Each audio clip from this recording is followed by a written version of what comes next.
Win. Hi guys, it's Marty Davis, MarineMax, Osage Beach. Weather's not that pretty today, but this boat is. Standing back here on the transom of this boat, we've got a nice sun lounge area for when you're coved out at our lake. Got some flip-up seats. They just retract just the same as they come up. Some quick, easy storage under here. We've got a walk-through cooler. Moving into the boat where it's dry.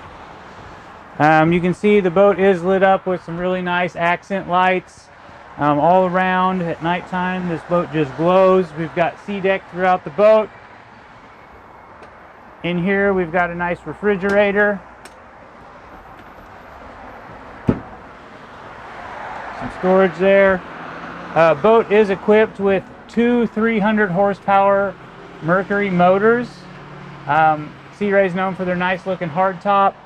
We've got SIMRAD screens here to control everything in the boat. Seating to join everybody. Turns around, locks in, forward facing. Nice head compartment.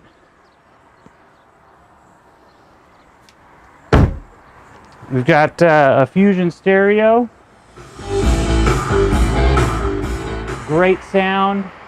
Again, joystick piloting and docking. Almost a standard feature in today's large open bow market. Moving out to the bow, you've got large areas for adults out here. You get a bunch of kids up here as well. Flip down armrest. In here we've got some very large storage. We've got a bunch of the boat's gear tucked away in here. All right, come in and see it. Again, this is a 2019 Sea Ray 310 SLX. My name is Marty Davis. Come in and see me in this fine boat. Thank you.